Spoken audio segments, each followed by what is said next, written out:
নবীর মনে বড় কষ্ট, চতুর্দিক দিয়া গালমন্দ। আবার নবীকে মানুষ এমনভাবে গালি দেয়, নবী কোনো নবী রাসূল না, মিথ্যা অপবাদ দিচ্ছে, নাউজুবিল্লাহ। আল্লাহর নবী জিবরাইলের দিকে তাকায় কয়, জিবরাইল রে, আজকে বুঝি তোর আসতে মন চাইল, গোটা মক্কার মানুষ আমারে গালি দেয়, বল কেন 15 দিন আসলি না, কেন 15 দিন আসলি না? জিবরাইল কয়, হুজুর আমি আসতে চাই, আমার মালিক আমারে আসতে দেয় না। আল্লাহর নবী বলেন, জিবরাইল তাহলে কি মক্কার মানুষ যা বলে তা সত্য? আমার মালিক কি তাহলে আমারে ভুলাই গেছে? আমার মালিক কি আমারে ভুলে গেছে? জিবরাইল কয়, হুজুর না, আপনারে আপনার মালিক ভুলতে পারে না, বলতে পারে না। তবে আপনার মালিক আপনার একটা কথার উপরে অসন্তুষ্ট, আল্লাহর কাছে কথাটা পছন্দ হয় নাই। আল্লাহ বলেন, বন্ধু 3টা প্রশ্ন লইয়া আপনার কাছে মক্কার মানুষ আসলো, আপনি তাদেরকে জবাব দিলেন, আগামীকালকে আপনি তাদের উত্তর দিয়া দিবেন। এই কথাটা আমি আল্লাহর কাছে মোটেও পছন্দ হয় নাই। আল্লাহর কাছে পছন্দ না হওয়ার কারণে 1 দিন 2 দিন নয়, 15 দিন পর্যন্ত কোরআন নাজিল বন্ধ। 15 দিন নবীর চোখ দিয়া পানি ঝরছে, 15 দিন নবী গালমন্দ শুনছে, শুধু এতটুক কথা বলার কারণে যে আগামীকালকে প্রশ্নের জবাব দিব। মাঝখানে একটা কথা নবী বলে নাই, সেই কথাটা হলো ইনশাআল্লাহ। যেরকম কি ইনশাআল্লাহ, ইনশাআল্লাহ না বলার কারণে 15 দিন আমার নবী কানল। যুবক ভাইরা, মুরব্বী বাবারা, এখান থেকে উম্মতের বড় শিক্ষা আছে, বড় শিক্ষা আছে। 15 দিন নবী কাঁদছে ইনশাআল্লাহ না বলার কারণে। আমরা যদি ইনশাআল্লাহ না বলি, তাহলে 15 দিন নবী যেমন কাঁদছে, যেমন কষ্ট পাইছে, এর থেকে বড় মুসিবত আসবে আমাদের উপরে। ইলাল্লাহি বিইজনিহি وسراجا منيرا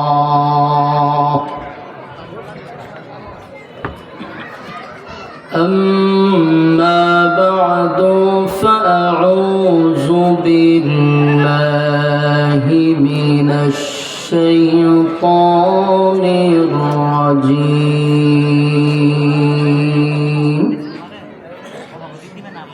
হালকা একটু ঢিলে রাখেন, হালকা একটু ঢিলে দেন।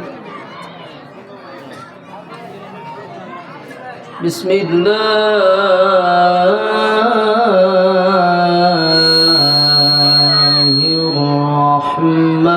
রহমানির রহিম।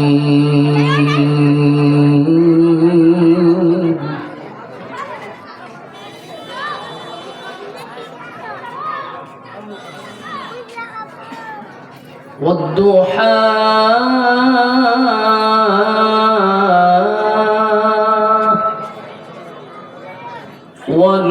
والليل إذا سجى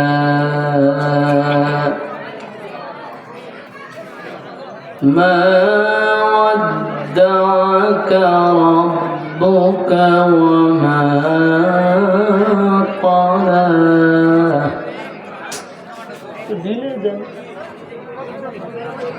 বাংলা কথাই খুঁজেন।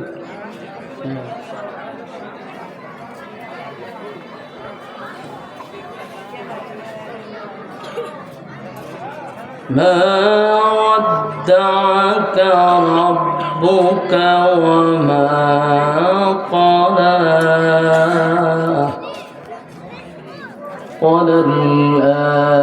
وللآخرة خير لك من الأولى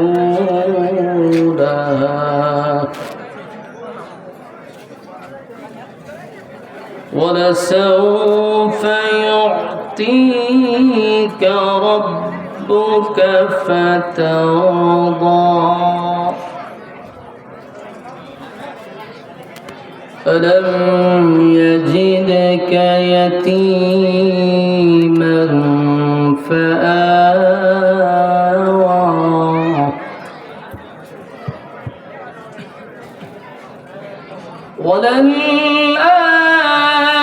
وللآخرة خير لك من الأولى ولسوف يعطيك ربك فترضى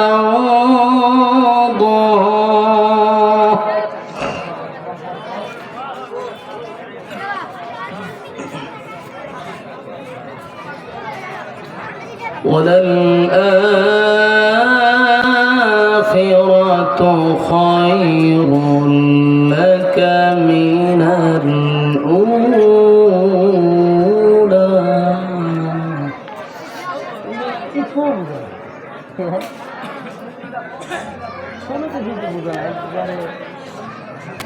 কিচ্ছু বোঝে না লোকটা।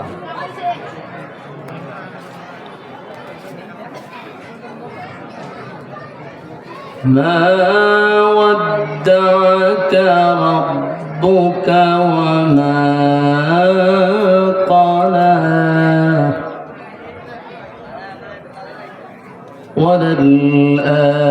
وللآخرة خير لك من الأولى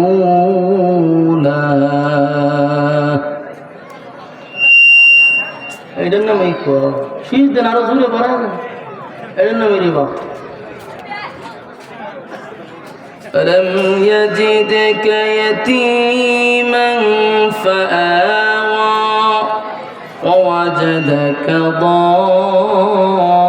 ضالا فهدى ووجدك عائلا فأغنى فأما اليتيم فلا تقهر وأما السائل فلا تنهر وأما بنعمة ربك فحدث صدق الله العظيم درود شريف পড়েন اللهم صل على محمد وعلى آل محمد كما صليت على إبراهيم وعلى آل إبراهيم إنك سلا سلي هاي معبود درود شريف পড়েন اللهم صل على ভাই আল্লাহর রাস্তে আপনারা এইভাবে যদি কথা কন তাহলে এটা কোনো ওয়াজের সিস্টেম নেই কন ভাই আপনারা এটা কনসেপ্ট করে নিতেন অন্য একটা ব্যবস্থা করতেন ওয়াজ মাহফিল নাম দিয়েছেন কেন ভাই ইসলামী করেন মিয়া ওয়াজ মাহফিলের নাম দিয়ে একটা ভণ্ডামি শুরু করছেন ফালতুর দল কোরআনের এটা কিয়ামতের আগে বাজার বানাইলে সেখানে পুরো ভণ্ডামি শুরু করছে درود شريف পড়েন اللهم صل على محمد وعلى آل محمد كما صليت على إبراهيم وعلى آل إبراهيم إنك حميد مجيد الحمد لله আউলিয়াবাদ বাজার আত-তাহফিজ ইন্টারন্যাশনাল মাদ্রাসার উদ্যোগে আয়োজিত আজকের এই ইসলামী সম্মেলনের সম্মানিত সভাপতি আজকের মাহফিলের সভাপতি আলহাজ হাফেজ হজরত মাওলানা আব্দুস সালাম সাহেব দামাত বরকাতুহুম এছাড়াও আজকের মাহফিলের যিনি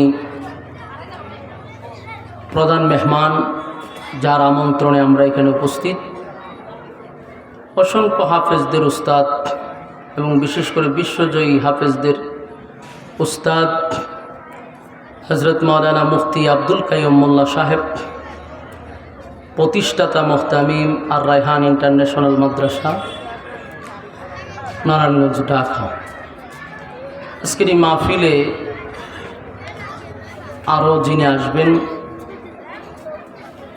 প্রায় মিশর থেকে 10 কেরাতের উপর যিনি সনদপ্রাপ্ত শেখ কারি মৌলানা ইলিয়াস লাহুরি সাহেব সহ আরও অনেকেই আছেন, বিশেষ করে বিশ্বজয়ী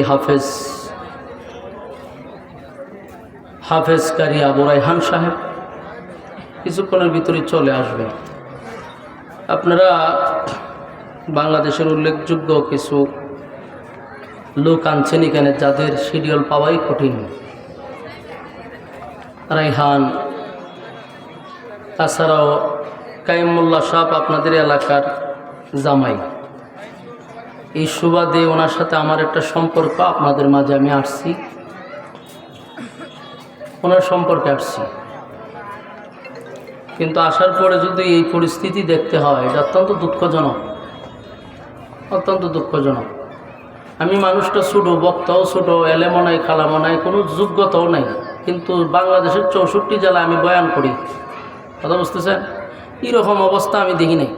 আপনারা একটা ওয়াজ মাহফিল আছেন, এটা একটা মেলা জোড়াই দিয়েছেন, চিল্লাচিল্লি কাও মাও শুরু করছেন। বাইগান তো আমি গজলও গাইতাম না, কনসার্টও করতাম না, কোরআন থেকে তেলাওয়াত করছি, আমি কোরআনের কথা বলবো।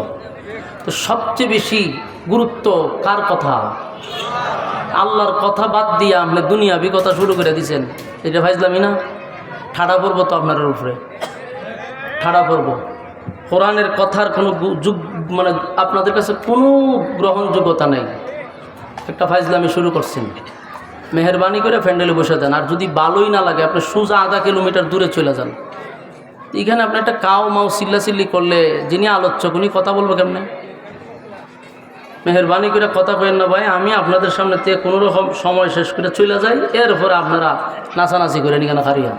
কেউ বাধা দিত না, আমিই বাধা দিব। মেহরবানি করে বসেন, একটু কথা বললে আমি চলে যাই আপনাদের কাছ থেকে। আমি আইসা চিন্তা তুলে গেছি গা। বসেন, এই দাঁড়াইছেন কা, বসেন। সাপ লয়েছি না যে দাঁড়ায় দাঁড়ায় আপনারা সাপ খেলা দেখবেন, বসেন। যতক্ষণ কথা বলবো কোরআন থেকে বলবো, ভালো লাগলে শুনবেন, ভালো না লাগলে আধা কিলোমিটার দূরে যাবেন, এখানে চিল্লাচিল্লি করেন না। আমি আপনাদের সামনে কোরআনের একটা কমপ্লিট সূরা তেলাওয়াত করছি। এই সূরা আপনাদের সামনে তেলাওয়াত করছি, এখান থেকে কিছু কথা আপনাদের সামনে উপস্থাপন করতে চাই। আল্লাহ আমাদের তৌফিক দান করুক, আপনাদেরকেও শ্রবণ করার তৌফিক দান করুক। আমি আপনারা শ্রোতার থেকে কিরামান কাতিবিন বেশি, হ্যাঁ সব কিরামান কাতিবিন এখানে আয় বলেছি। এরপরও আপনারা যারা আসছেন বসেন। সূরাটার নাম হলো সূরা দোহা। এই সূরাটি হিজরতের আগে নাজিল, তার মানে এটা মাক্কি সূরা। নাজিল হয়েছে একটা ঘটনাকে কেন্দ্র করে, আল্লাহ রাসূল সাল্লাল্লাহু আলাইহি সাল্লামকে খুশি করার লেগে, সান্ত্বনা দেওয়ার জন্য। আবার এখান থেকে উম্মতের একটা শিক্ষাও আছে। আমরা যদি একটু মনোযোগ দিয়ে শুনি তাহলে আশা করি কথাগুলি কাজে লাগবে। সূরা দোহা মূলত নাজিল হয়েছিল একটা লম্বা গ্যাপ, কোরআন নাজিল হওয়ার একটা লম্বা গ্যাপ ছিল। ভাই আল্লাহর রাস্তায় আপনার এই শীষমিশ বন্ধ করেন, ভাই বন্ধ করেন এই শীষমিশ, আপনার এত মাস্টার বাড়ানি লাগতো না। তো একটা গ্যাপ পড়ছে, বলতে কোরআন নাজিল করা আল্লাহ বন্ধ করে দিছিল। তো এটার অনেক বর্ণনা আছে। রাসূলকে আল্লাহ রেস্টে রাখার জন্য, আল্লাহ রাসূলকে রেস্টে রাখার জন্য কোরআন নাজিল বন্ধ করছে। কারণ কোরআন এটা অনেক ওজন, এটা লোড বেশি। এই লোড হওয়ার কারণে রাসূলের শরীরে তাপ উঠত। আমি তো স্বাভাবিক কথা বলতেছি, যদি আমি স্কেল বাড়াই তা আপনার মাইকের অবস্থা কী হইব? আমার এটা বলেন আপনি, আমি আপনার লেগে তেলাওয়াতটা করলাম না। এরকম একটা প্রোগ্রাম বাংলাদেশের উল্লেখযোগ্য লোকেরা, আপনার একটু সাউন্ড সিস্টেমটা দেখার দরকার ছিল। পুরা মাহফিলটারে ধ্বংস করছে নাকি? বসেন, আর শীষ দিয়ে না, আমার দরকার বলে যেমনে আছে কোনো রকম শ্রোতারা শুনলে চলবে, নয়েজ বাড়ায়েন না। তো কোরআন এটা অনেক লোড, ওজন। আল্লাহর রাসূলের উপরে আল্লাহ নাজিল করছে। তো রাসূলের শরীরে কী অর্থ? তাপ উঠে যেত, রাসূল কাঁপত, তাপ উঠে যেত। যেমন হেরা পর্বতে যখন কোরআন নাজিল হয় তখন আল্লাহ রসুলের শরীরে তাপ হইতে গেছে, উনি কম্বল দিয়া তারপরে জড়ায় ঘুমাইছিল, কারণ এতটা অবস্থা খারাপ ছিল। আল্লাহ রসুল এমনটাও বলছে যে আমি মনে হয় আর বাঁচব না।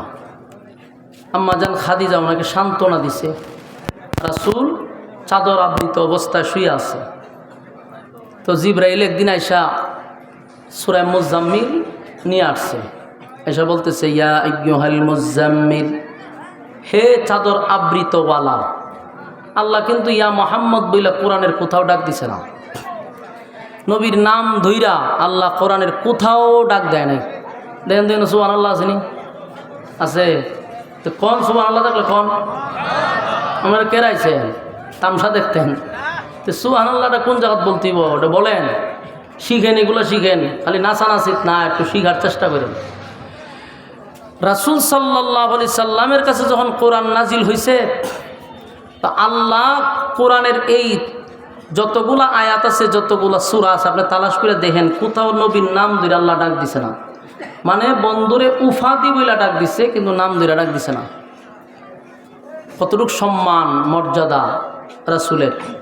তো যেদিন শুয়ে রয়েছে সেদিনও আল্লাহ ইচ্ছা করলে ইয়া মোহাম্মদ বলে ডাক দিতে পারত, কিন্তু আল্লাহ বন্ধুর নাম ধরে ডাক দেয় না, বলছি ইয়া আইয়ুহাল মুজাম্মিল, হে চাদর আবৃতওয়ালা, কুমিল লাইলা ইল্লা কালিলা। আপনি দাঁড়ান, এইভাবে শুয়ে থাকলে কি চলবে? আপনারা যে কাজের জন্য আমি পাঠাইছি এই মিশন সাকসেস করতে হবে। আপনি দাঁড়িয়ে যান, রাতের অংশে যে কোনো এক অংশে আপনি দাঁড়িয়ে যান, নিসফাহু আও ইনকুস মিনহু কালিলা, রাতের 2 ভাগের যে কোনো এক ভাগে। কারণ শুয়ে থাকলে আপনার মিশন সাকসেস হবে না। আমি যে কাজের জন্য আপনাকে পাঠাইছি এই কাজ চালায় যেতে হবে। এই জন্য আল্লাহ উপাধি বলে ডাক দিয়েছে, ইয়া আইয়ুহাল মুজাম্মিল কুমিল লাইলা ইল্লা কালিলা নিসফাহু আও ইনকুস মিনহু কালিলা। ইয়া আইয়ুহাল মুজাম্মিল, হে চাদর আবৃতওয়ালা। রাসূলকে আল্লাহ উফাদি বইলা বইলা ডাক দিছে। যখনই ডাকার মন চাইছে আল্লাহ ইয়াসিন বইলা ডাক দিছে, তাহা বলে ডাক দিছে, হ্যাঁ ইয়া আইয়ুহাল মুদ্দাসসির বলে ডাক দিছে, কিন্তু ইয়া মোহাম্মদ বলে ডাক দেয় নাই। তাহলে রাসূলের প্রতি আল্লাহ এটা আলাদা একটা মহাব্বত, বন্ধুর প্রতি বন্ধুর একটা আলাদা মহাব্বত, নাম ধরে ডাক দিছে না। এখন দেখেন রাসূল সাল্লাল্লাহু আলাইহি সাল্লাম শুয়ে আছে, আল্লাহ বলতেছেন আপনি উঠুন, রাতের শেষ অংশে দাঁড়িয়ে যান। দাঁড়িয়ে কি করেন? ওয়ারাত্তিলিল কুরআনা তারতিলা, রাতের শেষ অংশে আপনি দাঁড়িয়ে ওয়ারাত্তিলিল কুরআনা তারতিলা, আপনি তারতিলের সাথে কোরআন তেলাওয়াত করেন। বন্ধুরে সান্ত্বনা দিতেছে, দাঁড়িয়ে যান, দাঁড়িয়ে কোরআন তেলাওয়াত করেন। তো এই যে কোরআন নাজিল হয়, রাসূল কাঁপনি শুরু করে, রাসূলের শরীরে কম্পন সৃষ্টি হয়। এই জন্য আল্লাহ মাঝখানে কোরআন বন্ধ করে দিছে 15 দিন, কেউ কয় 40 দিন। কিন্তু এর অনেকগুলা ব্যাখ্যা আছে যে কেন কোরআন নাজিল করা বন্ধ করলো। আরেকটা কারণ, আরেকটা উল্লেখযোগ্য কারণ হলো মক্কার মানুষ আল্লাহর রাসূলের সামনে এসে একদিন বসছে। কারণ তখন মক্কাতে লোক দল ছিল 3টা, দ্বিত্ববাদী, তিত্ববাদী, বহুবাদী। কেউ 2 খোদায় বিশ্বাস করে, কেউ 3 খোদায় বিশ্বাস করে, কেউ বহু খোদায় বিশ্বাস করে। তার রাসূল দাওয়াত দেয় একত্ববাদী খোদার। তো মক্কার মানুষ বলল আমরা জন্মের পর থেকে বাপ দাদার ধর্ম পালন করতেছি যেই জায়গায়, সেখানে তুমি আইসা একত্ববাদী এক খোদার দাওয়াত দাও, এটা আমরা মানতে পারি না। আমাদের খোদা আছে, বহু খোদা আছে, রিজার্ভ আছে খোদা, আমরা এই এক খোদা মানব কেন? তোমার খোদার সংখ্যা কম, আমাদের খোদার সংখ্যা বেশি। যুক্তি দেখছেন? আপনারা আমার ওয়াজ বুঝেননি, মাত বুঝেন। আমি আপনারা সামনে বসছি, আপনারা কি নিয়ত করছেন যে কোনো কথাবার্তা আপনারা কইতেন না? হন অন্তি খুব ভালো মানুষ হয়ে গেছেন আপনারা, অন্তত ওকে হা নাটা কইয়েন, হা না কইয়েন। কতক্ষণ চিল্লাইছে হেরা, আপনারা যদি কথাই বন্ধ করে লেছেন, তা আমি বুঝুম কেমনে যে আমার কথা বুঝতেছেন? রাসূল সাল্লাল্লাহু আলাইহি সাল্লাম দাওয়াত দেয় খোদার, একজন রবের দাওয়াত দিচ্ছে, আর তারা দ্বিত্ববাদী, তিত্ববাদী, বহুবাদী। বহুবাদী মানে বহু খুদায় বিশ্বাস করে। তো তারা বলল যে আমরা এত খুদা থাকতে আপনি একজন খুদার দাওয়াত দেওয়ার দরকারটা কি? আমরা সাথে এসে পড়ে। আল্লাহ রাসূল বলল, নিজের হাতে খুদা বানায় এটারে তোমরা নিজের হাতেই বানায় এটাতে তোমরা রব মনে করো। আমি যে দাওয়াত দিচ্ছি উনি আসমান জমিনের মালিক, যার জন্ম নাই, যার মৃত্যু নাই, যার খাওয়ান নাই, যার গুণ নাই, তিনি চিরঞ্জীব। তো তারা বহুভাবে রাসূল সাল্লাল্লাহু আলাইহি সাল্লামের সঙ্গে কথাবার্তা বলল, কিন্তু প্রশ্ন হইল যতবার রাসূলের সাথে তারা কথা বলে তারা আটকে যায়। রাসূলকে প্রশ্ন করে রাসূল উত্তর দেয়, রাসূলকে যখন প্রশ্ন করে তখন রাসূল কি উত্তর দেয়, আর রাসূল যখন তাদেরকে প্রশ্ন করে তাদের রব সম্পর্কে তারা আটকা যায়, মানে উত্তর দিতে পারে না। তখন তারা বারবার লজ্জিত হয়েছে। লজ্জিত হওয়ার পরে এর একটা পরামর্শ করছে যে আমরা মক্কার সব বুদ্ধিজীবী নিয়ে মুহাম্মদের কাছে যাই। কিন্তু আশ্চর্যের বিষয়, আমরা যতগুলো প্রশ্ন করি উনি খণ্ডন করে, সুন্দর করে, আমাদের সেখানে কোনো প্রশ্ন থাকে না। আর উনি যখন আমাদের রব সম্পর্কে প্রশ্ন করে আমরা উত্তর দিতে পারি না, রীতিমতো কিন্তু আমরা এক ধরনের বেজ্জতি হচ্ছি। তখন তারা পরামর্শ করলো, ঘটনাটা কি? আমরা এইভাবে বারবার যাব আর বারবার বেজ্জতি হবো, এটা তো হয় না। তো এদের মধ্যে একজন উত্তর দিল যে আমরা যদি কিয়ামত পর্যন্ত ওনার সাথে টকশুতে বসি আমরা বারবারই হারব, কারণ ওনার কাছে যে এলেম এটা আসমানি এলেম, এই এলেমের সাথে আমরা টাক্কর দিলে পারবো না। তখন বলল যে এখন আমাদের কি করতে পারি? তো এদের মধ্যে একজনে বুদ্ধি দিল যে এক কাজ করো, আসমানি এলেমওয়ালা লোক কোথায় আছে এদেরকে হায়ার করে আইনা মুহাম্মদের সাথে বসায় দাও। তখন বলল যে আমরা এখন কোথায় পাবো? গোটা মক্কা নগরী তালাশ করছে, তাওরাতের আলেম নাই, আসমানি আলেমওয়ালা লোক নাই। এরা 450 কিলোমিটার দূর দৌড়াইয়া গেছে। কোথায়? মদিনায়। সেখানে আবার তাওরাতের আলেমের অভাব নেই। এরার সিদ্ধান্ত হলো আমরা হায়ার করে নিয়ে আসবো মুহাম্মদকে হারানোর জন্য। নাউজুবিল্লাহ, এটা কি সম্ভব? আপনারা বিগত 16 বছর টকশো দেখছেননি টিভিতে? কিতা দেখছেন? তো আওয়াজ দিনা টিকটক দেখেন বই বইয়া, তো কথা তো হইতেন বলে দেখছি। কিতা দেখছেন? 5টা নাস্তিকরে বসাইতো টকশুতে আর একজন আলেমরে নিত। এটা পরিকল্পিতভাবে আলেম সমাজকে সমাজের সামনে মানে পরিকল্পিতভাবে অপমান করা, এটা হলো তাদের মূল টার্গেট ছিল। তখন এরা উপস্থাপন যে করে এটা শুদ্ধ নাস্তিক। তো একজন আলেমরে বসাইতো, ওই 5-6টা মিললে হুজুরে ধরতো। আর হুজুর আল্লাহর কি রহমত দেখেন, ঠান্ডা মাথায় এরারে সাইজ করতো। আপনারা বিশেষ করে আমাদের শাখাওয়াত হোসেন রাজি সাহেবের টকশুগুলো একটু দেখেন, উনি খুব ঠান্ডা মেজাজের মানুষ। টকশুতে যখন নাস্তিকরা ওনারা ধরতো উনি ঠান্ডা মাথায় সবগুলোরে সাইজ করতো। আমি মাঝে মাঝে আশ্চর্য হইতাম যে এত উচ্চ শিক্ষিত যেগুলারে তৎকালীন সময় সরকারে বুদ্ধিজীবী হইতো। কি হইতো? বুদ্ধিজীবী। এটিরে খাওয়াইয়া ফালতো। যেমন একটা আছেন মুরগি চোরা শাহরিয়ার কবির, এটাও আছেন বলে বুদ্ধিজীবী। এটার কাছ থেকে আবার সরকারে বুদ্ধি নিত যে কিভাবে মুরগি চুরি করা যায়, কিভাবে সাপ্লাই দেওয়া যায়। আবার এই চুরির যত বুদ্ধি আছে এই মুরগি চুরাই দিত। একবার পড়ছে আব্বাস হিসাবের কাছে, আব্বাস হিসাবে মুস না দিয়ে হের মুস সব তাইনা তুলে লেছে। এমন ধরছে হেরে, কতক্ষণ পরে আমার ছেড়ে দেওয়ান যায় না, বাবারে তুই ফরসত কার কাছে? এমন জায়গাত ফরসত যাই আব্বাসির সামনে বইতো তো জুতাদা বাইরে আর মুস সব পালাই দিলে। তো আমি ওই যখন সূরায়ে দুহার শানে নজুলটা আপনারা একটু পড়ে দেখতেন, আমি মিলাইছি বিষয়টা যে ঘটনা তো সত্য। তৎকালীন সময় 1400 বছর আগে মক্কার মানুষটাই বলতেছে যে মুহাম্মদের কাছে যে এলেম এটা আসমানি এলেম, এই এলেমের সাথে আমরা কোনোদিন বসে সমাধান করতে পারবো না, আমরা ওনার কাছে শিশু। ঠিক 1400 বছর পরে আমি টকশুতে দেখলাম বাংলাদেশের বড় বড় বুদ্ধিজীবী এবং বাহির থেকে ডিগ্রিওয়ালা এত শিক্ষিত লোকরা যখন আলেমদের কাছে বসে আর একজন হুজুর কথা বলতে থাকে, এরা অসহায়ের মতো তাকায় থাকে। কারণ এটা আসমানি এলেম। বলুন এটা কিসের এলেম? আসমানি। তোমরা ডিগ্রি আনছো বাহির থেকে। আরও কিছু এক্সাম্পল আমি আপনারা দিই।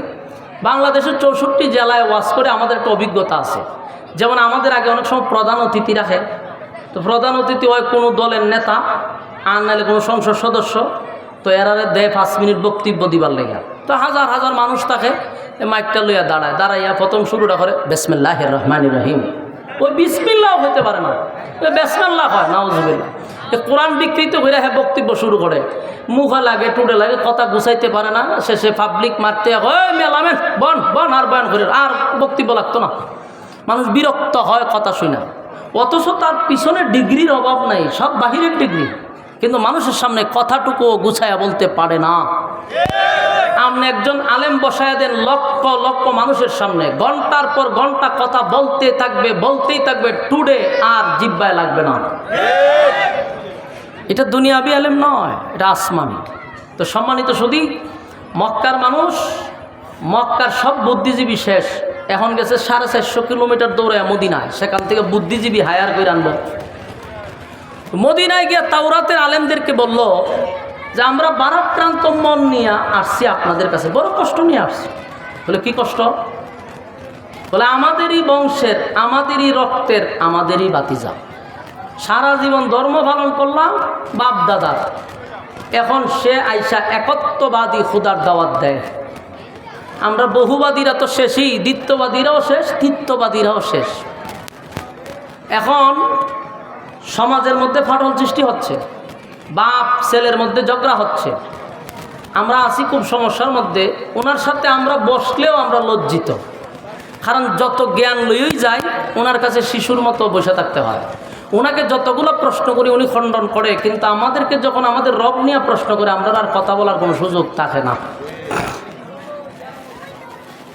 তো তাওরাতের আলেমদের কাছে গেছে তো পণ্ডিত, এরা কথাগুলি বইলা তাওরাত কিতাব দেখতেছে আর বলতেছে যে হ্যাঁ আমরা যার অপেক্ষা করতেছি সে অলরেডি চলেও আসছে, নবুয়ত পাইও ফেলাইছে।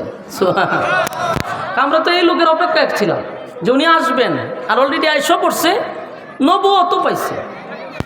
তখন বলল যে আমরা বলি তোমরা উত্তর দাও। ওই তাওরাতের আলেমরা বলতেছে ওনার বংশটা কি কুরাইশ বংশ? বলে হ। বাবার নাম কি আব্দুল্লাহ ছিল? বলে হ। দাদার নাম কি আব্দুল মুত্তালিব? বলে হ। মা কে আমেনা ছিল? বলে এটাও ঠিক। দাদাকে আব্দুল মুত্তালিব ওই খানায় কাবার মোতাবল্লি ছিল? বলে এটাও ঠিক।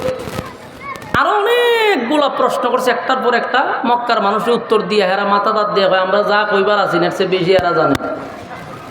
আমরা 450 কিলোমিটার দৌড়াই আসলাম, কিন্তু আমরার থেকে বেশি তাওরাতের আলেমরা বেশি জানে। তখন তাওরাতের আলেমরা বলে প্রতি পৃষ্ঠায় পৃষ্ঠায় পৃষ্ঠায় মোহাম্মদের নাম। সুবহানাল্লাহ। তো বলে আমরা তো আসতাম আপনাদের নিবার লেগে। বলে আমরা যাইতাম না, আমরা আপনাদেরকে 3টা প্রশ্ন দিয়ে দিই, এই শুধু ওনাকে 3টা প্রশ্ন করবা, যদি উত্তর দিতে পারে তোমরা সহ সবাই কালেমা পড়ে ঈমান আনবা। এরা কইটা কি তখন? বলে হ। এরা চিন্তা করে গেছেন আইলাম আমরা একটা সমাধান করবো, ওনারে হারাইবার লেগে। আর উনি কয় 3 প্রশ্ন উত্তর দিতে পারলে আমরা কালেমা পড়তাম, তার আইলাম করে এত দূরে। তখন মদিনার পণ্ডিতরা বলল যে এই 3 প্রশ্নের জবাব একমাত্র নবী রাসূল ছাড়া পৃথিবীর কেউ দিতে পারবে না। উনি উত্তর দিলেই বুঝবেন উনি আল্লাহর পাঠানো পয়গাম্বর, এতে কোনো সন্দেহ নেই। এরা মনে অনেক কষ্ট লইয়া শেষে গেছে মক্কায়। আবার ওই হায়ার করে যে আনতে গেছিল আর আনছে না। 3 প্রশ্ন লইয়া এরা মদিনায় মক্কায় আসছে। মক্কায় এসে বলে যে মোহাম্মদ, আমরা আসছিলাম একটা বিষয় তোমার সাথে সমাধান করতে। কি বিষয়? আমরা চিন্তা করে দেখলাম তোমার সাথে ঝগড়াঝাটি করে লাভ নাই, তুমি আমাদেরই বংশের, আমাদেরই রক্তের, আমরাও চাই তোমার কালেমা পড়ে ঈমান আনতে। একটা কথা ইয়াদ রাখবেন, দুষ্ট লোকের মিষ্টি কথা। এরা খুব মিষ্টি মিষ্টি করে কথা কইতেছে যে আমরা চাচ্ছি তোমার সাথে অনর্থক দ্বন্দ্বে জড়ানোর কোনো দরকার নাই, তোমার কালেমাটাই পড়তে চাই, তবে শর্ত। তবে কি শর্ত? কালেমা পড়বি তো শর্ত দেশ কা তো দিছে শর্ত। কি শর্ত? যে আমরা এই 3টা প্রশ্নের জবাব দিবা। 3 প্রশ্নের জবাব দিতে পারলে ওই গুহাবাসীর 1 নাম্বার প্রশ্ন আসহাবে কাহাফের ঘটনা, 2 নাম্বার হলো যে রূহ সম্পর্কে, 3 নাম্বার হলো একজন বাদশাহ জুলকারনাইন, এই বাদশার ব্যাপারে আমাদেরকে তত্ত্ব দিবা, ডিটেলস বর্ণনা করবা, আমরা কালেমা পড়ে ঈমান আনব। রাসূল চিন্তা করে দেখলো যারা আসছে এই মক্কার সব বড় বড় মাথা, এরা যদি কালেমা পড়ে তাহলে বাধা দেওয়ার আর কেউ নাই। কথা বুঝতেছেন? রাসূল খুব খুশি, খুব খুশি। বললো ঠিক আছে, আগামী কালকেই আপনাদের 3 প্রশ্নের জবাব দেওয়া হবে। মক্কার মানুষ চলে গেল আগামী কালকের জন্য অপেক্ষায়। আগামীকালকে আবার টিম নিয়ে আসছে, কিন্তু ঘটনাক্রমে সেদিন জিব্রাইল সকালেও আসে নাই, বিকালেও আসে নাই, দিনও আসে নাই। রাসূলের ধারণা ছিল সকাল বিকাল জিব্রাইল আসে 3 প্রশ্নের জবাব বইলা দিব, আমি তাদেরকে আবার উত্তর দিয়ে দিব। কিন্তু জিব্রাইল তো আসলো না। পরের দিন এরা সব লই আইছে বুদ্ধিজীবী, ও কেউ উত্তর কেউ আজকে হবে না, আগামীকালকে। সেদিনও তারা চলে গেল, কিন্তু সেদিনও জিব্রাইল আসে নাই। আবার আসছে তারা, রাসূল ভাই আজকেও হবে না, আগামীকালকে। তারা চলে গেছে, জিব্রাইল এদিনও আসে না। 1 দিন 2 দিন 3 দিন 4 দিন 6 দিন হয়ে গেছে, উত্তরও দেয় না, জিব্রাইলও আসে না। আচ্ছা কোন তো দেখি, মক্কার মানুষ এখন বসে থাকবো না সমালোচনা করব? আমি একটা এক্সাম্পল দিই। আপনার এই গ্রামের নাম কি? আউলিয়াবাদ। আউলিয়াবাদের কেন্দ্রীয় মসজিদের ইমাম সাহেবের কাছে যদি আপনি গিয়ে এখন হুজুর আমি একটা মাসলা লইয়েছি, আমার একটু কইয়া দেন। হুজুর আপনারে বললো আগামীকালকে, তা আপনিও মনে মনে ভাবছেন ঠিক আছে হুজুরের মতো আলাদা দরকার আছে, উনি করুক, এরপরে আমাদেরকে বলবে। আগামীকালকে গেছেন ইমাম সাহেবের কাছে, ইমাম সাহেব আজকে হইতো না, ও ব্যস্ত আছি কালকে। এরপরে গেলেন, না আজকে হইতো না কালকে। করতে করতে আপনার যদি 3 দিন ঘুরায়, আপনি কি করবেন? আপনার দোকানে গিয়ে সেটা হুজুরের বিরুদ্ধে কইতেন না? হ্যাঁ, ওই দোকানও চা খাইবেন আর কইবেন যে আমরা যে মসজিদের ইমাম সাহেব রাখছে হুদ্দা ফাও, বেচারা কোনো ইমাম সাহেবই না, খালি গরম ভাত খাওয়াই আর বেতন দেই, বেটার কোনো এলেম কালামও নাই। 1 মাস লিয়ে গেছেন, আজকে 6 দিন ধরে ঘুরাইতেছে, এবার মসজিদে বাড়ি করে না কেন? এরকম সমালোচনা সারা গ্রামে আপনি করবেন। ঠিক মক্কার মানুষ নবীর বিরুদ্ধে একইভাবে গ্রামে গঞ্জে শহরে বন্দরে সব জায়গায় নবীর বিরুদ্ধে অপপ্রচার শুরু করছে।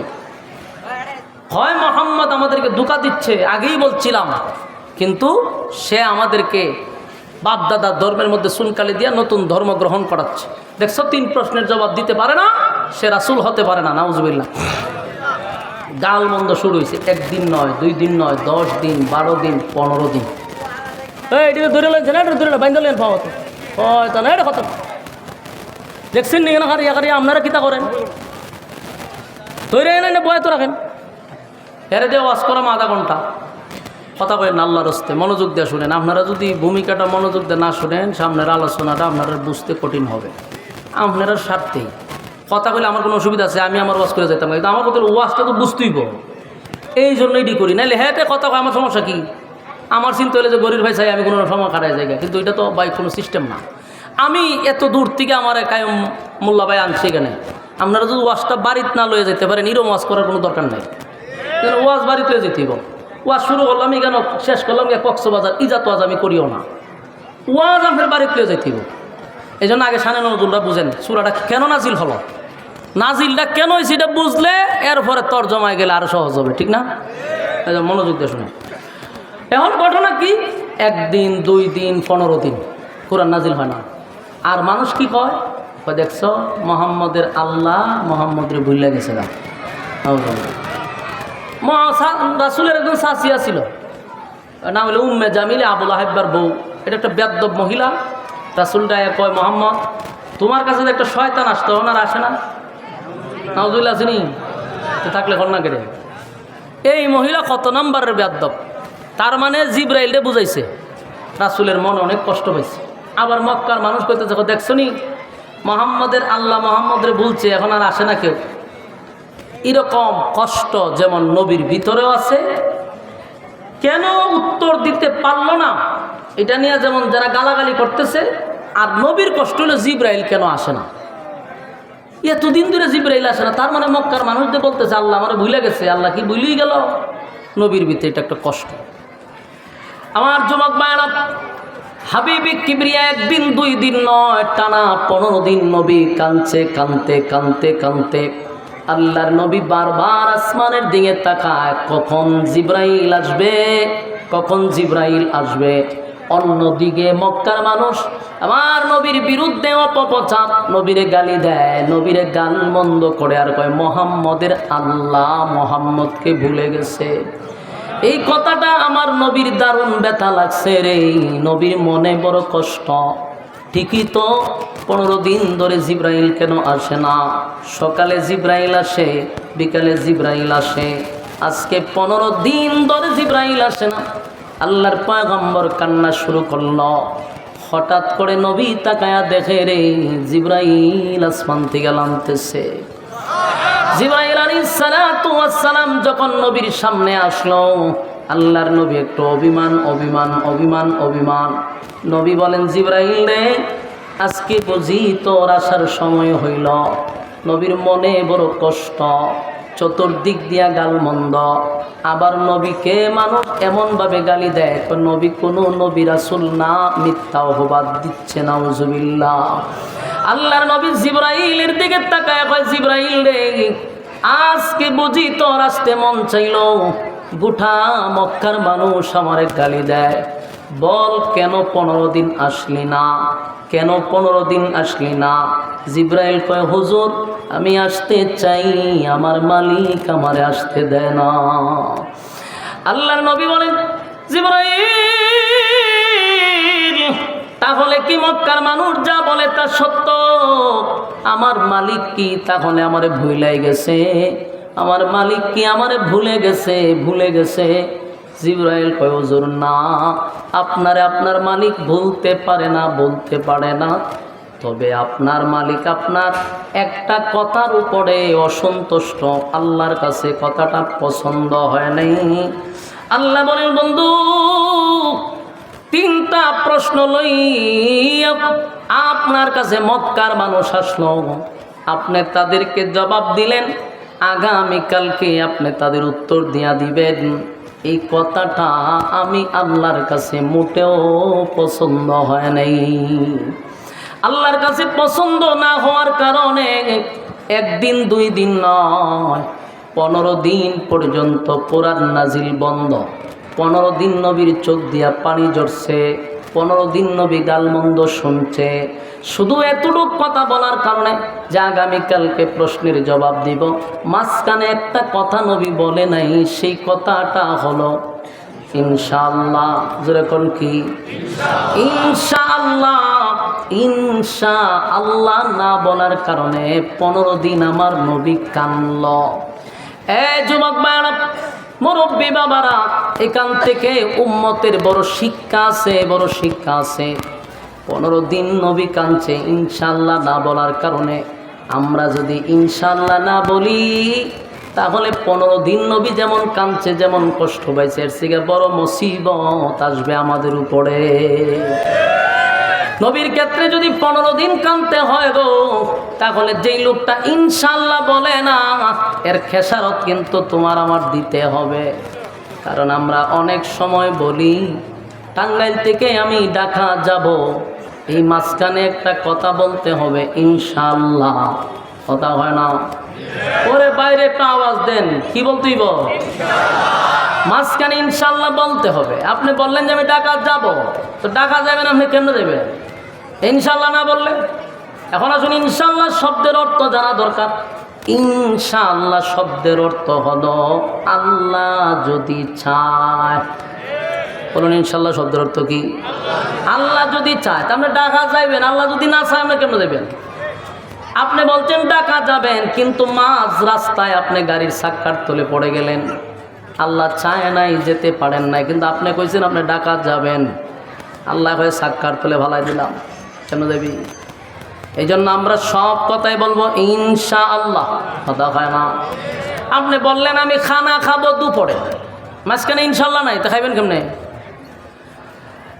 বললেন ইনশাআল্লাহ, তৈলে খাইতে পারবেন। আর যদি না খানা খাবো ইনশাআল্লাহ নাই, তৈলে খানা ঠিকই থাকবে, একেবারে রোজ পোলাও সব গরম ঠিকই আছে, কিন্তু আপনি খাইতে পারলেন না। খাইবার সময়টুকু আপনার দেওয়া হবে না। ও বাস্তব না বাস্তব? 5 আগস্টের কথা আপনার ইয়াদ না? খানা টানা দিফাক করে রাখছে, ফুলা গুস্ত মুস্ত সব ঠিকঠাক করে রাখছে, কিন্তু ইনশাআল্লাহ কইছে না যে আল্লাহ খাইতে পারবি না, নিচে দেওয়া যাইতে পারবি না, উফরে দে উইরা যাবি। খানা তোর জন্য হারাম, ঠিক না বেটি? এটা হলো চিরসত্য। আমি বলছি খানা খাবো, কিন্তু আল্লাহ হয় তোর আর বাংলাদেশে 1 মুঠো খাবারও তোর রিজিকে নাই। খাইতে পারবি না, তোর খাবার অন্যরা খাইব। যারা গণভবনে ঢুকছে এরা গিয়া খাইছে, গিয়া দেখে মাশাআল্লাহ গরম, একবারে গরম, তখন বোঝা যায় এরার লেগে ভাগ করে তুইছে। যার খাওয়ার কথা ছিল সে কি খাইতে পারছে? যার খাওয়ার কথা ছিল সেও খেতে পারলো না। অথচ কত স্বপ্ন, কত পোলাও, কত রোজ, কত মেহমানের জন্য খাবার পাক করার রেডি ছিল, কিন্তু আল্লাহ যদি খাইতে না দেয় রে, সব তোমার সামনে থাকলেও খাইতে পারবা না। এটাই হলো চিরবাস্তব, ঠিক নেই? খার খাবার খেয়ে খাইল, হ্যাঁ খার খাওয়ান খেয়ে খাইল। আচ্ছা জীবনে কি কেউ ভাবছে প্রধানমন্ত্রীর খাবার সাধারণ জনগণে খাইব? এটা কোনোদিন ভাবা যায়? আল্লাহ যদি চায় প্রধানমন্ত্রীর খাবার সাধারণ কৃষকেও খাইতে পারে, যেটা অসম্ভব এটা সম্ভব করে কে? এইটা নিয়ে আপনি একটু ভাইবেন। জীবনে কোনোদিন কল্পনাও করা যায় না যে ডক্টর ইউনূসের খাবার মনে করেন সাজায়া রাখছে, আমি বক্তায় গিয়া খামো, এটা কল্পনা করা যায়। কিন্তু আল্লাহ যদি চায় তাহলে এরকমটা কইরা দেখাইতে পারে, কথা খায় না? শেখ হাসিনার খাবার আপনি খাইবেন, এদিকে আপনি ঘুমায় কল্পনা করছেন কোনোদিন? স্বপ্নে দেখলো তো আপনার 3 বার আস্তা করলে ভর্তি হইব, বুকে ফু দিতে হইব, এরপর আয়তুল কুরসি ভর্তি হইব, আরও 5 জন মৌলবী ডেকে নাম শরীরে ফু দিতে হইব। যে আপনি কেড়ে মনে মনে ভাবছেন, এটা আপনার অপরাধ। তাবিজ গলার ঝুলাই দেওয়ার দরকার আপনার, যে কেন আপনি ভাবলেন। কিন্তু অসম্ভবটাকে আল্লাহ সম্ভব করে দেখাইছে। যার জন্য খাবার রেডি, হেরে আল্লাহ গারো দৌড়ে উপরে দৌড়াই দিছে, আর নিচে দিয়া এক কৃষকরা খানা খায়, ভোলা বানে খায়। সুবহানাল্লাহ। এটা হলো ইনশাআল্লাহর গুণ। এটা কি ইনশাআল্লাহ খানা খাবো যদি কইতো, তাহলে আল্লাহ এক মডেলের খাওয়াই আর উপরে তো লইলে কথা কই না দি। কিন্তু ইনশাআল্লাহ বলে নাই। আপনারাও সব কাজে আজকের পর থেকে কি বলবেন? ওই যে ইনশাআল্লাহ যে কইতো না, এরা আওয়াজই বোঝা যায়। এরা আল্লাহ কোন পদার্থ দিয়া বানাইছে আল্লাহ মাবুদ ভালো জানে। এই মিয়া ইনশাআল্লাহ কইবেন নি? আপনারা যে কইতেছেন এটা তো বোঝা যায় যে আপনারা এইটার পক্ষে না, আওয়াজ কম। বলুন সব কাজে কি কইবেন? ইনশাআল্লাহ কইতেইব। আমি যে আজকে ওয়াজ করলাম, আপনারা যদি একজন ওইটা মনোযোগ দিয়ে আমল করেন আর কম, তাহলে আমার এটাই যথেষ্ট। আপনারা বলবেন সব আমি ভাবো, ঠিক না? ইনশাআল্লাহ বলতে হবে সব কাজে। মাহফিল শেষ করে বাড়িতে যাবো, এখানে ইনশাআল্লাহ, আনালে গাড়ি সাক্কার তোলে ভালো দিব আল্লাহ। হ্যাঁ বলবেন ইনশাআল্লাহ সব কাজে কি ইনশাআল্লাহ বলতে হবে। ইনশাআল্লাহ বলতে হবে, সব কাজের শুরুতেই হবে ইনশাআল্লাহ। তার মানে হলো আল্লাহ যদি চায়, আল্লাহ যদি চায়, আল্লাহ যদি চায়, ঠিক নেই? আমার যুবক ভাইরা, আল্লাহর হাবিব জিবরাইল কয় হুজুর আমার মালিক এই কথাটা পছন্দ করে নাই গো, পছন্দ করে নাই। আপনি যদি বলতেন ইনশাআল্লাহ আগামীকালকে উত্তর দিয়া দিব, তাহলে 15 দিন জিবরাইলকে আটকানো হতো না। আমার যুবক ভাই, এখান থেকে উম্মতের একটা শিক্ষা রে। আরেকটা কথা হলো, নবীরা তো ভুলে না, আল্লাহ ভুলায়া দেয়। এটা হলো আমাদের আকীদা। এটা কি সমস্ত নবীরা মাসুম, মাসুম, তাদের কোনো গুনাহ নাই। আবার নবীরা ইচ্ছাকৃত ভুল করে না, আল্লাহ তাদেরকে দিয়া ভুল করায়। ভুল না করাইলে উম্মত শিখবো কোথার থেকে? এই জন্য নবীদেরকে ভুলাইয়া দেয় উম্মতকে শেখানোর জন্য। নবী যদি ইনশাআল্লাহ না বলতো, আমরা জীবনেও ইনশাআল্লাহ বলতাম না। কথা কোন ঠিক নেই? এই জন্য ইনশাআল্লাহ প্রতিটা কাজে বলা দরকার। আল্লাহ কয় বন্ধু আপনার এই কথাটাই শুধু আমার কাছে অপছন্দ হয়েছে, কিন্তু বন্ধু আপনারে আমি ভুলি নাই, বলতে পারি না। কিন্তু নবী তো অভিমান, নবীর মনে কষ্ট। মক্কার মানুষ নবীরে দেখলে কয় মোহাম্মদের আল্লাহ মোহাম্মদকে ভুলে গেছে। আর নবী কাঁদছে কয়দিন?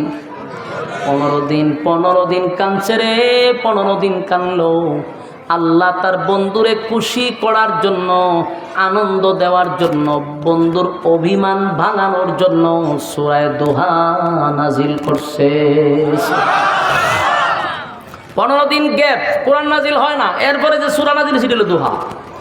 এই সূরার দোহার প্রতিটা আয়াতের দিকে আপনি একটু লক্ষ্য করবেন। আমি যখন বলবো আপনি শুধু অর্থের দিকে খেয়াল করবেন, অর্থের দিকে খেয়াল করবেন, বুঝবেন যে প্রতিটা আয়াতই যেন নবীরে খুশি করার লেগে নাজিল করছেন। সুবহানাল্লাহ। 15 দিন নবী কান্না। এরপর আল্লাহ সূরা দোহা নাজিল করে। দোহার শুরুতে 2টা কসম করছে। জোরে কোন কয়টা? আরো জোরে। 2টা কসম করছে। আল্লাহ তখন সূরা দোহা নাজিল করে বলেন ওয়াদ-দুহা ওয়াল-লাইলি ইযা সাজা। ওয়াদ-দুহা, দিনের আলোর কসম, ওয়াদ-দুহা দিনের আলোর কসম, ওয়াল-লাইলি ইযা সাজা রাতের অন্ধকারের কসম, রাতের অন্ধকারের কসম। প্রশ্ন হলো এই ওয়াদ-দুহার আরেকটা ব্যাখ্যাও আছে, ওয়াল-লাইলি ইযা সাজার আরেকটা ব্যাখ্যাও আছে। ওয়াদ-দুহা দিনের আলোর কসম, ওয়াদ-দুহার আরেকটা অর্থ হলো নবী আপনার সুন্দর উজ্জ্বল চেহারার কসম। সুবহানাল্লাহ। বন্ধু তার কসম, বন্ধু তার চেহারার কসম করছে, বন্ধু তার চেহারার কসম করছে। ওয়াদ-দুহা আপনার সুন্দর উজ্জ্বল চেহারার কসম, উজ্জ্বল চেহারার কসম। ওয়াল-লাইলি ইযা সাজা আপনার কালো চুলের কসম, আপনার কালো চুলের কসম। বন্ধুর চেহারার কসম করছে রে, বন্ধুর চুলের কসম করছে। আল্লাহ তার বন্ধুরে খুশি করার জন্য চেহারার কসমটা করল। আল্লাহ তার বন্ধুরে খুশি করার জন্য বন্ধুর সুন্দর সুন্দর চুলের কসম করছে। বন্ধু আপনার চুলের কসম, দুইটা কসম করে আল্লাহ বলেন মা ওয়াদ্দাআকা রাব্বুকা ওয়া মা ক্বালা। সুবহানাল্লাহ। দুইটা কসম করে বলেন মা ওয়াদ্দাআকা রাব্বুকা ওয়া মা ক্বালা। বন্ধু আপনার রব আপনারে ভুলে নাই, ভুলে নাই, ভুলে নাই। এই যে ভুলে নাই কথাটা বলছে দুইটা কসম কেড়ে, বন্ধুরে দুইটা কসম কেড়ে বলছে বন্ধু কসম আপনার চেহারার, বন্ধু কসম আপনার চুলের, আমি আপনারে ভুলি নাই। মা ওয়াদ্দাআকা রাব্বুকা ওয়া মা ক্বালা আপনারে ভুলি নাই, আপনার সুন্দর চেহারার কসম কেড়ে বলছি বন্ধু যেই অপবাদ আপনারে মক্কার মানুষ দিছে না বন্ধু আপনারে ভুলি নাই, ভুলি নাই, ভুলতে পারি না। আপনার রব আপনার প্রতি অসন্তুষ্ট হয় নাই। সুবহানাল্লাহ। আমি প্রথমে বলছি প্রতিটা আয়াতের দিকে আপনারা লক্ষ্য করবেন, প্রতিটা আয়াতের অর্থই যেন বোঝা যায় নবীর খুশি করার জন্য, নবীর আনন্দ দেওয়ার জন্য আল্লাহ নাজিল করছে। 15 দিন আমার নবী কানলো রে, আমার আল্লাহ সূরা দোহা নাজিল করিয়া বন্ধুরে এত খুশি করলেন। দুইটা কসম করে বলে আপনাকে ভুলি নাই, ভুলতে পারি না, আপনার রব আপনার প্রতি অসন্তুষ্ট হয় নাই। এরপর আল্লাহ বলেন ওয়ালাল আখিরাতু খায়রুল লাকা মিনাল উলা। আল্লাহ বলেন ওয়ালাল আখিরাতু খায়রুল লাকা মিনাল উলা। বন্ধু আপনাকে দুনিয়ায় যা দিছি দুনিয়া কিছুই না, আপনার জন্য পরকালে আমি এর থেকে হাজার হাজার গুণ বেশি বরাদ্দ রাখছি। আমার যুবক ভাইরা আল্লাহ তার বন্ধুরে আরো খুশি করলেন ওয়ালাল আখিরাতু খায়রুল লাকা মিনাল উলা ওয়ালা সাউফা ইউতিকা রাব্বুকা ফাতারদা। আল্লাহ কয় ওয়ালাল আখিরাতু খায়রুল লাকা মিনাল উলা। বন্ধু দুনিয়ায় যা দিছি অল্প, এটা স্যাম্পল, পরকালে আপনার জন্য গোডাউন রাখছি, গোডাউন। সুবহানাল্লাহ। তার মানে যিনি দুনিয়া সৃষ্টি করলো তিনি কয় দুনিয়া কিছুই না, যে রব দুনিয়া বানাইলো সে কয় কিছুই না। আপনার জন্য আমি কোটি কোটি গুণ বেশি বরাদ্দ রাখছি পরকালে। বন্ধু আপনারা কইরেন না, অভিমান কইরেন না, যা দিছি কিছুই না, পরকালে আপনার জন্য বরাদ্দ রাখছি। এরপর আল্লাহ বলেন ওয়ালা সাউফা ইউতিকা রাব্বুকা ফাতারদা। আল্লাহ বলেন ও চিরেই ও চিরেই ও চিরেই আপনাকে আমি খুশি করব, খুশি করব, খুশি করব। সুবহান। ওয়ালা সাউফা ইউতিকা রাব্বুকা ফাতারদা এর কারণ হতে পারে আল্লাহ বলছেন ও চিরেই শীঘ্রই খুশি করব।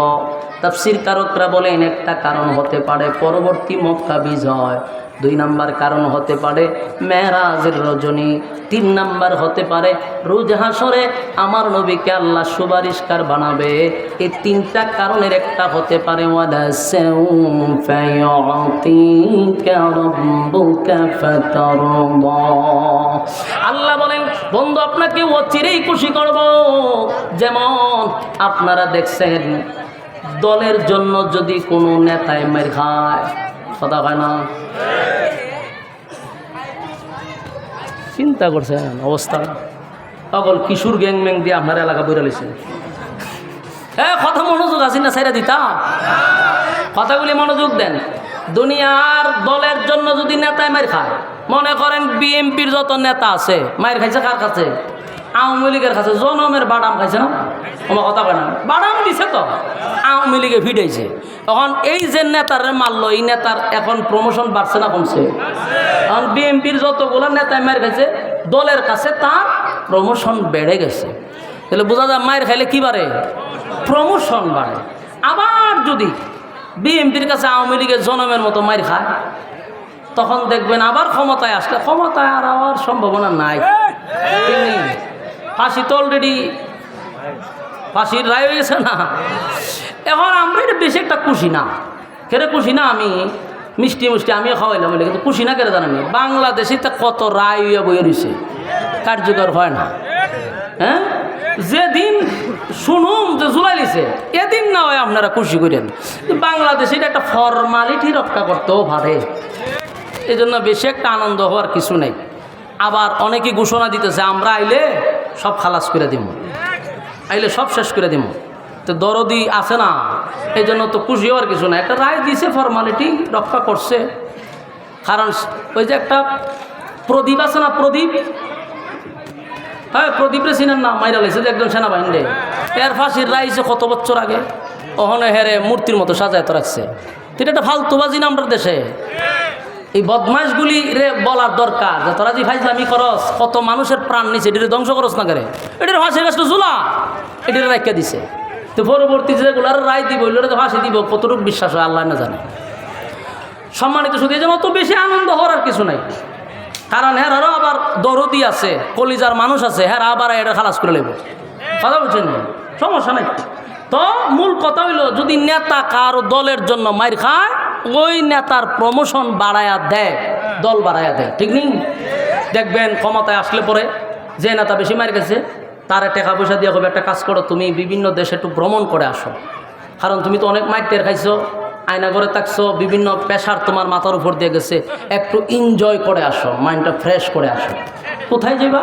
ইউরোপ, আমেরিকা, সিঙ্গাপুর, বিভিন্ন দেশে, থাইল্যান্ড যাইবা। তো নেতায় যায় গিয়া সেরা সাগরের ভাড়া বোতল লইয়া বয়, বোতল টানে আর এনজয় করে, আর হুড়ফুরি তো সামনে আসুই। এটার নাম এনজয়। এটার নাম কি?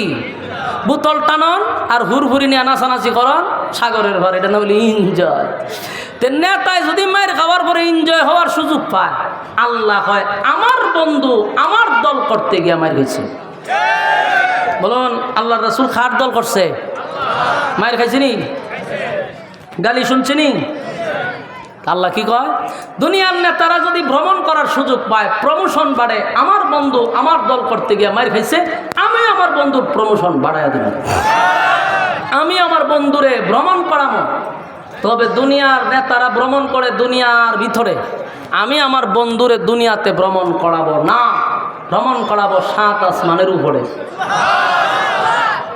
আল্লাহ বলেন ওয়ালা সাউফা ইউতিকা রাব্বুকা ফাতারদা। আল্লাহ বলেন অচিরেই আপনাকে আমি খুশি করব বন্ধু, অচিরেই আপনাকে আমি খুশি করব, খুশি করব। তাই আল্লাহ বলেন হয়তো ভাই খুশিটা মেরাজের রজনী হতে পারে। বন্ধুরে বন্ধু খুশি করার জন্য ইনভাইট করছে, দাওয়াত দিয়ে আনছে, আসেন বন্ধু আপনি অনেক কষ্ট করছেন, আপনার একটু আমি ভ্রমণ করাবো।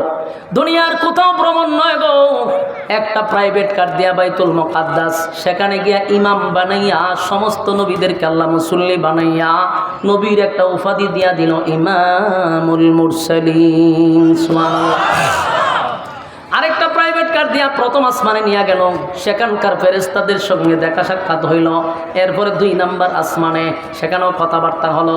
3 number, 4 number, 5 number, 6 number, 7 number, সব আসমান গুনাতে সমস্ত ফেরেশতার সঙ্গে নবী কথা বলল। এরপরে ডাইরেক্ট আরেকটা প্রাইভেট কারে নিয়ে গেল একেবারে সিদরাতুল মুনতাহা। সেখানে যাওয়ার পরে জিবরাইলকে হুজুর এখন যে গাড়ি আসবে সেই গাড়িতে ওঠার টিকিট আমারে দিছে না। সুবহানাল্লাহ। একটা টিকিট আছে শুধু আপনার, আমার টিকিট নাই। সুতরাং আপনি এখন চলে যান। পয়গম্বরকে সিদরাতুল মুনতাহা থেকে আরশে আজিম পর্যন্ত নিয়ে গেছে, সুবহানাল্লাহ। সেখানে যাওয়ার পরে আল্লাহ বলে, বন্ধু আপনি আসছেন, দুনিয়ার নেতারা দুনিয়ায় ভ্রমণ করে, আমি আপনারে 7 আসমান ভ্রমণ করাবো। 7 আসমান ভ্রমণ করাইয়া বন্ধু জান্নাত জাহান্নাম দেখাবো, জান্নাত জাহান্নাম দেখাইয়া হাউজে কাউসার দেখাইয়া বন্ধুরে আবার দুনিয়ায় পাঠাইছে। ওয়ালা সাউফা ইউতিকা রাব্বুকা ফাতারদা, এটাও একটা কারণ হতে পারে। আল্লাহ বলেন ওয়ালা সাউফা ইউতিকা রাব্বুকা ফাতারদা, এর ব্যাখ্যা পরবর্তী মক্কা বিজয় হতে পারে। তার মানে আল্লাহ প্রতিটা আয়াতে আমার নবীরে খুশি করছে। জোরে জোরে কোন সুবহানাল্লাহ। এরপর আল্লাহ বলেন রাম ইয়াজিদকা ইয়াতীমান ফাআওয়া, ইয়াত আল্লাহ বলেন বন্ধু আপনি তো ইয়েতিম ছিলেন, আমি আপনারে আশ্রয় দিছি। প্রশ্ন হলো মাঝখানে ইয়েতিম ঢুকাইলো কেন? এই আয়াতটা কেন আল্লাহ ঢুকায়া দিল? এর কারণ হলো কোনো মানুষ যদি কারো সঙ্গে অভিমান করে, বন্ধুর সঙ্গে যদি বন্ধু অভিমান করে, তার রাগ ভাঙানোর জন্য, তারে খুশি করার জন্য অতীতের কিছু কথা তুইলা ধরে, বন্ধু তুই যে রাগ করছ তোর আমি ভালোবাসি না, তুই যে সময় ব্যবসায় লস খাইলি আমি তোরে টাকা দিয়া ব্যবসা ধরাইয়া দিছি, বন্ধু অমুক জায়গায় মুসিবতে পড়ছিলে আমি তোরে উদ্ধার করছি, বন্ধু আমি তোরে এই জিনিসটা নিজে না রাইখা তোরে দিছি, বন্ধু তুই এমন জায়গায় মুসিবতে ছিলি উদ্ধার করছি, তুই অসহায় ছিলি আমি তোর পাশে ছিলাম, ঠিক না বেটি? বন্ধুর অভিমান ভাঙা দেয়, পুরাতন কিছু কথা বইলা বইলা তার কাছে বিশ্বাসযোগ্য করে যে দেখ অতীতেই তোরে বলছি না, আর এখন বলবো কেমনে, ঠিক নেই? আল্লাহ বলেন আলাম ইয়াজিদকা ইয়াতীমান ফাআওয়া, বন্ধু আপনি ইয়েতিম ছিলেন, আমি আপনাকে আশ্রয় দিছি, সুবহানাল্লাহ। আপনি ইয়েতিম ছিলেন তখন আপনাকে ভুলি নাই আপনাকে আশ্রয় দিলাম। এরপর আল্লাহ বলেন ওয়াজাদাকা দাল্লান ফাহাদা, আপনি পথহারা অবস্থায় ছিলেন, আমি আল্লাহ আপনার পথ দেখাইয়া দিছি, সুবহানাল্লাহ। এই কথার ব্যাখ্যা হলো যেই মানুষটা এতিম হয়, যার মা নাই, বাবা নাই, দাদা নাই, দাদি নাই, নানা নাই, নানি নাই, আত্মীয় স্বজন নাই, এই ছেলেটা সমাজে প্রতিষ্ঠিত হতে পারে না। এই ছেলেটার গার্জিয়ান না থাকার কারণে পড়ালেখা করতে পারে না, এই ছেলেটা সমাজে প্রতিষ্ঠিত হয় না, এই ছেলেটা হয় অনাথ অথবা হয় টুকায়, না হয় হিরঞ্চি, ঠিক নেই? কারণ গার্জিয়ান না থাকার কারণে। আল্লাহ ভাই আপনি এতিম ছিলেন, আমি আপনাকে আশ্রয় দিছি। আর ওয়াজাদাকা দাল্লান ফাহাদা, আপনি পথহারা অবস্থায় ছিলেন, আমি আল্লাহ আপনাকে পথ দেখায়া দিছি, পথভ্রষ্ট হইতে দেই নাই, সুবহান। এরপর আল্লাহ বলেন ওয়াজাদাকা আইলান ফাআগনা, আপনি গরিব ছিলেন, আমি আপনাকে ধনী বানায়া দিছি। বলুন আল্লাহর নবী কি ছিল? ওরে বাবারে কথা হন, কি ছিল? আল্লাহ কি বানাইছে? ধনী বানাইছে, ধনী বানাইছে, ধনী বানাইছে। আফসুস রে আফসুস, কপাল পোড়া আমরা। নবী যে ধনী ছিল এই কথাটা কোনো মৌলবী বলে না, নবী যে ডেভেলপ ছিল এটা কোনো মৌলবী বলে না। সারা জীবন কানো দইরা কয় নবীর পেটো পাত্তর, নবী গরিব। এই গরিবের ওয়াজ শুনছেন, ধনীর ওয়াজ কোনোদিন শুনছেন? আজকে অধিকাংশ নবীর উম্মত জানে না যে নবী এক সময় দেশের রাষ্ট্রনায়ক ছিল, জানেই না নবী দেশ পরিচালনা করছে, অনেক উম্মত এটা জানেই না। খালি জানে নবীর ভেড়া পাত্তর আছি, নবীর শরীর তালিযুক্ত জামা আছি, নবী গরিব, এইভাবে ওয়াজ করছে। আর নাস্তিকরা এই ওয়াজ মুখস্থ করাই দিছে। আর নাস্তিকরা এই ওয়াজ এমন মুখস্থ করছে, এখন কোনো আলেম যদি রাজনীতি করতে যায়, ওই নাস্তিকরা কয় হুজুর থাকবেন মসজিদ, হুজুর থাকবেন মাদ্রাসা, বাপ মরলে জানাজা তাইবেন, 40 পরানিতে আপনারা দাওয়াত দিব, 20 টাকার একটা নোট দিব, এতটুকু পর্যন্ত আপনি থাকবেন। হুজুর আপনি রাজনীতি আইসেন কেন? এই যে রাজনীতি আসছেন কেন? এই দোষটা যে এরা দেয়, এটা এরাও দোষ না, এটা আমরার মতো মৌলবীরার দোষ। কারণ ওয়াজ করতে গিয়ে গরিব কইয়া কইয়া ফেটো ভাত্তর দিয়া হুজুর রে নবীরে ভেড়র ভাত্তর ঢুকাইয়া দেয়, গরিব কইয়া ওয়াজ শেষ করে, হেউই কইল নবীর ভেড়র ভাত্তর, হেউই গিয়ে আবার মুরগের রানো টান দেয়। বাস্তব না বাস্তব? তুই না নবীর ওয়াজ করলি, নবীর ভেড়র ভাত্তর থেকে মুরগের রানো টান দিলি কেমনে? তুই খাওয়ান বাদ দিয়ে দে, বলে আমার নবী খাইছেন, খাইতাম না। বন্ডামি, পিঠের সামরা তুলে লেবার দরকার ছিল। ওয়াজ অর্ধেক করস না করে। নবী গরিব ছিল, কথা সত্য। নবী দেশের রাষ্ট্রনায়ক ছিল, দেশ পরিচালনা করছে, সেই কথা বলো না কেন? শুধু নবী দেশ রাষ্ট্র চালনা করে নাই, নবী দেশ পরিচালনা করছে, আবু বকর দেশ পরিচালনা করছে, উমর দেশ পরিচালনা করছে, উসমান দেশ পরিচালনা করছে, আলী দেশ পরিচালনা করছে, আলীর সন্তান দেশ পরিচালনা করছে। আমরা রাজনীতি পাইছি কই? আমরা জিগামো তোলারে রাজনীতি পাইছি কই? আমরা জিজ্ঞাসা, আমরা রাজনীতি কোথার থেকে পাইছি যদি জিজ্ঞাসা করো, আমাদের বলার মতো এভিডেন্স আছে, বলতে পারবো রাজনীতি কোথার থেকে শুরু করছি, কোথায় গিয়ে শেষ করব, আমাদের শুরু আছে, আমাদের শেষ আছে। কিন্তু আমরা যদি তোরারে কই কোথার থেকে রাজনীতি পাইছ, কসম খোদার বলতে পারবি না। আমরা বলে যে কোথার থেকে তোরা রাজনীতি পাইছ, তোদের রাজনীতি হইল আবু জাহেলের কাছ থেকে, তোদের রাজনীতি হলো নমরুদের কাছ থেকে, তোদের রাজনীতি হলো ওই ফেরাউনের কাছ থেকে। সুতরাং আমরা হুজুর আরে কইও না যে আমরা রাজনীতি কই পাইছি, আমরা স্বয়ং কোরআনের রাজনীতি আছে, নবীর কাছ থেকে প্র্যাকটিক্যালে রাজনীতি আমরা শিখছি। তা আমরা রাজনীতি পাইছি কই? এই দুষ্ট ভাই এরান না, এরা তো বলে কারণ আমরা তো শূন্য বলে, এরা দোষ নাই। দোষ হলে আমরা মতো হুজুররা সারা জীবন নবীর ভেড়ো ভাত্তর দিয়ে বইরত রাখছি আমরা, নাউজুবিল্লাহ। আল্লাহ রাসূল গরিব ছিল এটা সত্য, কিন্তু আল্লাহ কয় ও জাতাকা আইলান ফারাগনা, আপনাকে আমি ধনীও বানাইছি। ইসলামটার এত নিচে লামান কেন? গরিব গরিব হয়ে এত নিচে কেন লামান? দেশ পরিচালনা করছে রাসূল, এই কথাটা বললে কি ইসলামের সম্মান বাড়ে না কমে? আলেমদের ইজ্জত বাড়ে না কমে? এই ওয়াজ করে না কেন? এই ওয়াজ করে না। নবী যে দেশ পরিচালনা করছে, এই ওয়াজ না করার কারণে এটার প্রভাব যে নাস্তিক পাড়ায় কি পরিমাণ পড়ছে কল্পনা করতে পারবেন না। আজকে ডাইরেক্ট আমাদেরকে বলে হুজুর রাজনীতি করবেন কেন? এই কথাটা একমাত্র বলার উদ্দেশ্য হলো এই কথাটার প্রভাব পড়ছে বেশি যে নবী গরিব ছিল। কথা বুঝতেছেন? যদি সবচেয়ে বেশি ওয়াজ চলতো যে নবী দেশের রাষ্ট্রনায়ক ছিল, তাহলে এরাও আমাদেরকে প্রশ্ন করতে পারতো না। আল্লাহ বলেন ওয়াজাদাকা আইলান ফাআগনা, আপনি গরিব ছিলেন, আপনাকে ধনী বানাইছি, ধনী বানাইছি। খাদিজার কোটি কোটি টাকার সম্পদ ছিল রে। আল্লাহ নবীর কাছে বিবাহ বসার পরে সব সম্পদ নবীর কদমে ঢেলে দিছে, সব সম্পদ ইসলামের জন্য ব্যয় করছে। সুবহান। আমার যুবক ভাইরা, এই সূরা দোহা থেকে আপনারা কি পাইলেন? আল্লাহ এই সূরা নাজিল করে একের পর এক নবীরে খুশি করলেন। ফাআম্মাল ইয়াতীমা ফালা তাকহার, আপনি ইয়েতিম ছিলেন, তাই ইয়েতিমদের প্রতি আপনি কঠোর হইয়েন না। এই কথা শুধু নবীরে বলে নাই, কিয়ামত পর্যন্ত উম্মতি মুহাম্মদীর আল্লাহ বলছে এই ইয়েতিমদের প্রতি কঠোর হইও না। তোমার সন্তান, তোমার স্ত্রী নিয়া সুখে শান্তিতে ঘরে থাকো, 3 বেলা খাবার খাও। যার বাবা নাই, যার মা নাই, একটা বার চিন্তা করে দেখো এই সন্তানটা দুঃখের কথা সুখের কথা কার কাছে বলবে? কার কাছে বলবে রে? মা নাই। এতিম বাচ্চাদের প্রতি কঠোর হওয়া যাবে না, তাদের মাথায় হাত বোলাইয়া দিবেন, তাদেরকে আপনারা সম্মান করবেন, এদের মহব্বত করবেন, ভালোবাসবেন। রাজি আছি? কথা হয় না? এই যে আপনাদের আব্দুল কাইয়ুম মোল্লা সাহেব, আপনারা জামাই, উনি প্রায় 20-25 জন এতিম ছাত্ররা এমনিতেই খাওয়ায়, এমনি খাওয়ায়। 200 উপরে 20-25 জন তো আমার মতো সত্যি আছে। উনি 200 উপরে এতিমরে ফ্রি সার্ভিস। আপনারা কি আলহামদুলিল্লাহ এলাকাত না ঠাড়া বেরিয়ে আছে গা? চিন্তা করেন এই জায়গাটা কই তোরা দিকা আমরা কয়জনটা খাওয়া? 200 লোকরে সে খাওয়ায়।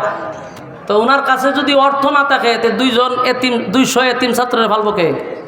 এই জন্য আলেমদেরও কিছু অর্থের দরকার আছে না নাই? ভালো কাজও লাগে টেকা থাকলে।